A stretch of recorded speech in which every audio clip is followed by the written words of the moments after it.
Pemerintah melalui Kementerian Pendidikan dan Kebudayaan memberikan keringanan biaya kuliah bagi mahasiswa yang ikut terdampak secara finansial akibat pandemi COVID-19. Kebijakan itu tertuang dalam Permendikbud nomor 25 tahun 2020 tentang standar satuan biaya operasional pendidikan tinggi pada perguruan tinggi negeri di lingkungan Kementerian Pendidikan dan Kebudayaan. Menteri Pendidikan dan Kebudayaan Nadiem Makarim mengatakan, ini adalah jawaban Kemendikbud dari aspirasi masyarakat yang mengalami berbagai macam kesulitan di perguruan tinggi untuk membayar biaya kuliah anak-anaknya. Kebijakan baru ini meliputi uang kuliah tunggal dapat disesuaikan untuk mahasiswa yang keluarganya mengalami kendala finansial akibat pandemi COVID-19. Mahasiswa tak wajib membayar UKT jika sedang cuti kuliah atau sedang menunggu kelulusan.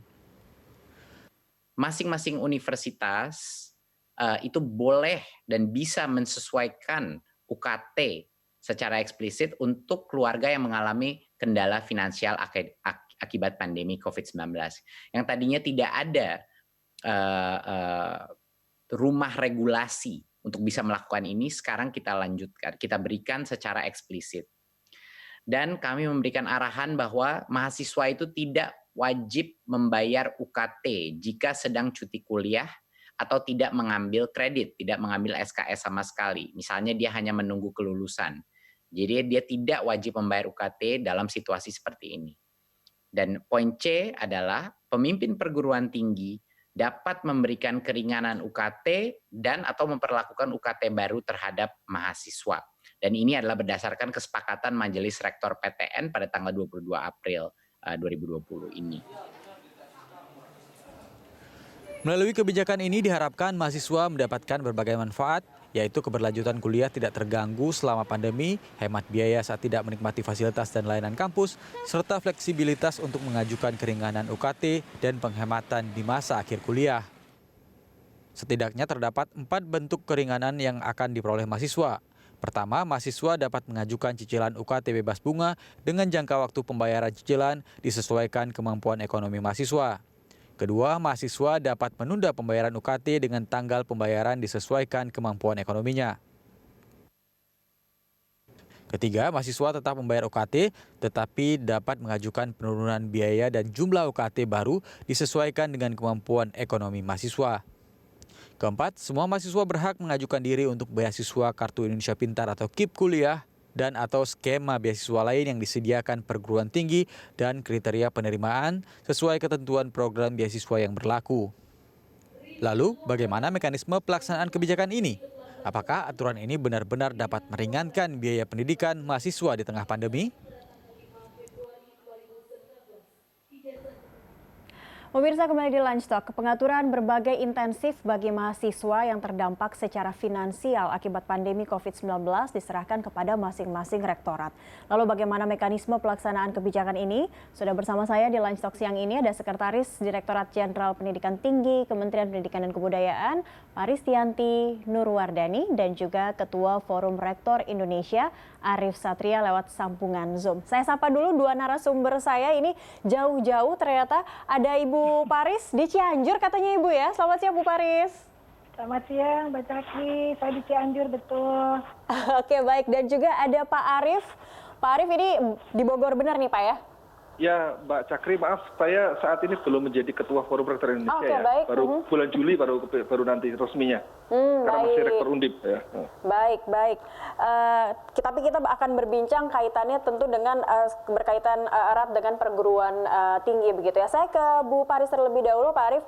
Bu Paris, ini seperti tadi yang juga sudah kita lihat bersama yang disampaikan oleh Menteri Pendidikan Nadiem Makarim bahwa sudah ada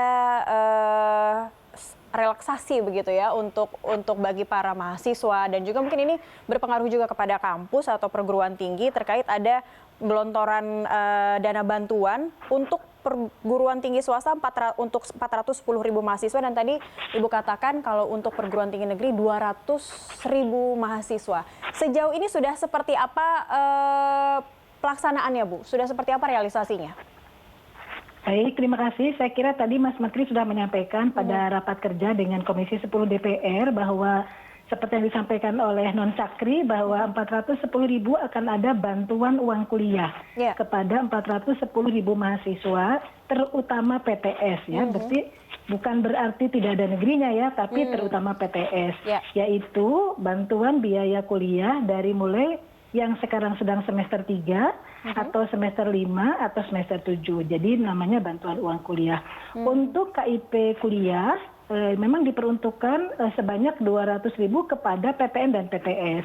Kalau dari data-data 2-3 tahun sebelumnya bahwa PTN itu untuk menyerap KIP kuliah karena banyak berbagai macam persyaratan, terutama harus lulus dulu, ya masuk di seleksi nasional perguruan tinggi negeri atau seleksi nasional bersama perguruan tinggi negeri atau UTBK, sudah lulus, kemudian KIPK-nya mempunyai kartu KIP kuliah, baru yang bersangkutan bisa kuliah di perguruan tinggi negeri.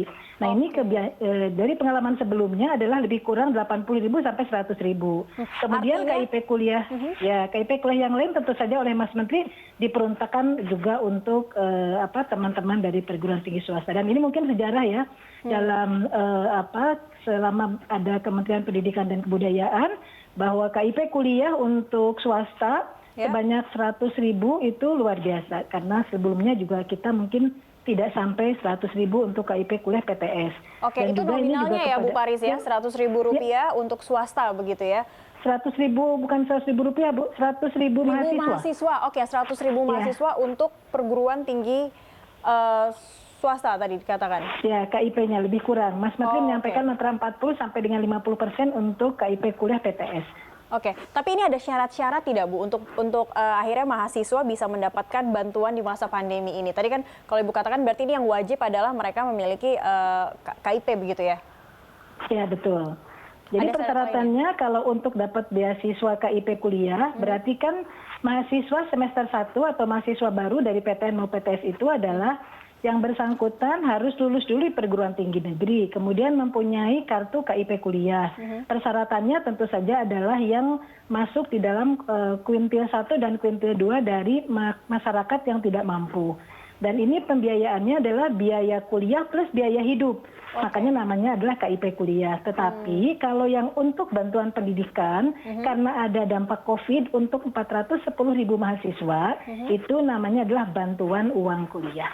Terutama untuk PTS begitu ya. Oke, ini ada nampaknya ada 2 jenis, ada pembagian begitu ya untuk bantuan ini. Saya ke Pak Arief. Pak Arief, untuk kampus sendiri begitu Pak, apakah bantuan ini sudah terinformasikan dengan baik dan seperti apa realisasinya untuk di kampus-kampus? Apakah juga seluruhnya sudah mendapatkan atau masih ada kendala yang didapatkan begitu Pak untuk mendapatkan bantuan dari pemerintah ini, dari Kementerian Pendidikan, dari Kemendikbud ini? Ya, memang kami sudah mendapatkan informasi ini baru mendapatkan karena kebijakan ini kan belum lama ya Bu Paris ya. Ini dalam minggu ini baru dikeluarkan oleh Bu Paris dan Mas Menteri dan Pak Dirjen.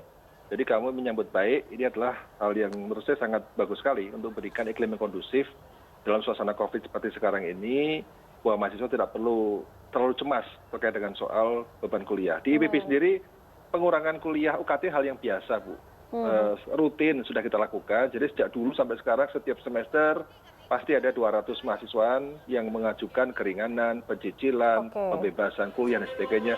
Bagi kami hal yang sudah biasa melakukan hal ini. Jadi ketika sekarang orang kemudian mengajukan dan sebagainya, ya ikuti mekanisme yang ada saat ini. Misalnya untuk mahasiswa baru SNMPTN 2020 dari sekitar 2.000 mahasiswa, ada 200 mahasiswa yang sudah mengajukan untuk KIP kuliah. Jadi di luar KIP kuliah yang sebelumnya, ini 200 yang minta... ini tambahan begitu ya Pak, yang 200 ini tambahan dari yang biasanya memang dibantu oleh kampus? Kita langsung proses. Ya, kita langsung proses, kita penuhi, dan kemudian kalau ada lagi untuk mahasiswa yang semester ongoing, 357, sudah sebagian mengajukan, sebagian lagi belum, karena sebagian lagi menuntut pengurangan UKT secara general semuanya. Misalnya untuk semua mahasiswa dikurangin. Kami berpihak pada orang-orang yang tidak mampu. Artinya kami bagi orang yang mampu, ya bersyukurlah rezeki Anda itu masih bagus, bantu yang lain dong. Karena uang ini kan tidak kan pemerintah juga punya keterbatasan, ya kan, bukan berarti bisa membantu semuanya begitu ya. Pemerintah bisa cover semua juga terbatas kan jumlahnya, tadi cuma 200.000 untuk yang negeri, yang swasta sekitar itu. Nah, jadi menurut saya adalah bahwa ini perlu pemahaman kepada para mahasiswa bahwa kita ini melakukan kebijakan ini untuk mahasiswa benar-benar terdampak.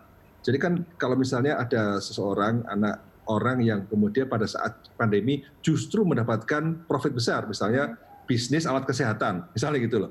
Loh masa kita harus mensubsidi orang seperti itu gitu loh, kan jadi nggak fair. Justru kita ini ingin meringankan beban orang-orang yang benar-benar tidak mampu. Jadi bisa saja orang yang golongan tengah menjadi tidak mampu karena apa? Karena bisnisnya kolaps atau di PHK, kan bisa opsinya banyak, bisa mencicil, bisa minta pengurangan atau bisa minta pembebasan. Jadi sebenarnya kita hal yang terbuka. Artinya ini disarankan atau setiap kampus ini pasti kan juga punya kebijakan mungkin berbeda-beda begitu kan saat memberikan bantuan ini, tapi tetap di jalur atau di sistem persyaratan dari Kemendikbud begitu. Tapi sebaiknya seperti apa Pak? Karena kan tadi Bapak bilang siapa tahu ada yang justru tidak susah gitu di saat pandemi ini, tapi supaya ini penyalurannya bisa merata dan tepat sasaran. Ya, jadi kalau misalnya kita potong misalnya UKT secara umum dipotong 10%. Jadi orang-orang yang paling bawah yang sebenarnya minta pembebasan malah nggak dapat, malah nggak fair gitu. Nah jadi menurut saya justru saat inilah kita ini perlu untuk melakukan kebijakan afirmasi kepada mahasiswa yang benar-benar tidak mampu, dan saya kira seluruh rektor di Indonesia sepakat dengan hal ini sehingga kebijakan di setiap kampus hampir mirip bahwa apa yang kita lakukan itu sifatnya case by case, tidak general. Ya karena orang yang anaknya pekerja harian bahwa orang tuanya dengan anaknya direktur BUMN kan beda perlakuannya dong. Masa harus sama gitu loh. Harus ini ya Pak ya, harus tepat sasaran betul, case by case tadi yang disampaikan. Baik, Pak Arief dan Bu Paris, kita jeda terlebih dahulu, kita akan lanjutkan di segmen berikutnya. Tetap bersama saya di Lunch Talk, pemirsa tetap bersama kami. Lunch Talk segera kembali usai jeda.